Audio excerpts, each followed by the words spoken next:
MR ఆఫీసులో కానీ ఎండి ఆఫీసులో కానీ కలెక్టర్ ఆఫీసులో కానీ హౌసింగ్ బోర్డు ల్యాండ్ల ప్రతి ఒక్క ఆఫీసులో ఇచ్చిన లెటర్లు కూడా ఉన్నాయి. ప్రతి ఒక్కరు వాగ్దానం చేసిన పేర్లు కూడా ఉన్నాయి.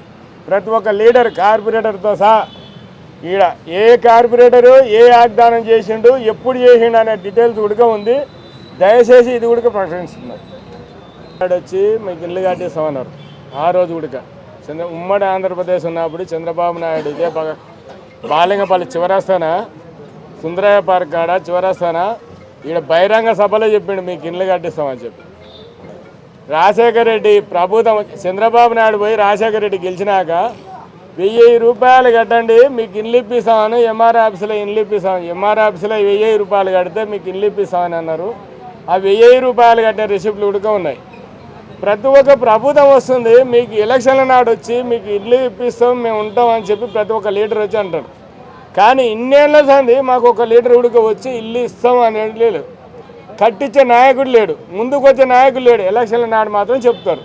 ఎలక్షన్లు అయిపోయినాక దీని మీద కేసు ఉంది అని అంటారు. ఆ కేసు ఉంటే ఒక ప్రూఫ్ అనే ఉండాలి కదా. ఆ ప్రూఫ్ అరే అమ్మ ప్రూఫ్ అనే ఉండాలి కదా.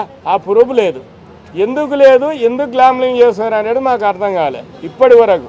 ప్రతి ఒక్క లీడర్ ఈరోజు కార్పొరేటర్ని పిలిపించినాం, ఎమ్మెల్యేని పిలిపించినాం, స్థానికంగా పిలిపిస్తే అదే రోజు ఏ రోజు అయితే ఎలక్షన్ నాడు మాట చెప్పినారో ఇదే రోజు కూడా అదే మాట చెప్తారు. వాళ్ళు ఏమనే చెప్పండి మాకైతే ఇల్లు కావాలి. ఇంకోటి 273 స్లమ్ ఏరియాలలో హైదరాబాద్ నగర నడిపొట్టున స్లమ్ ఏరియాలలో డబుల్ బెడ్రూమ్ ఇల్లు ఇస్తామని చెప్పి 2014లో కేసీఆర్ ప్రకటించాడు.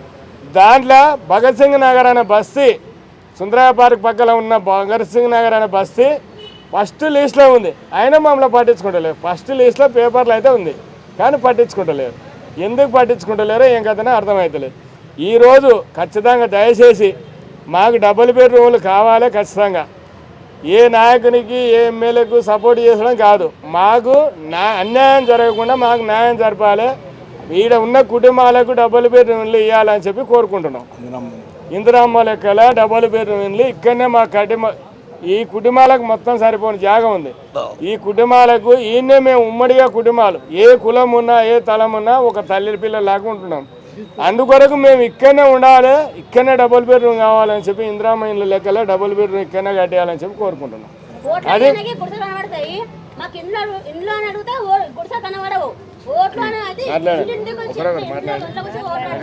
మాట్లాడారు.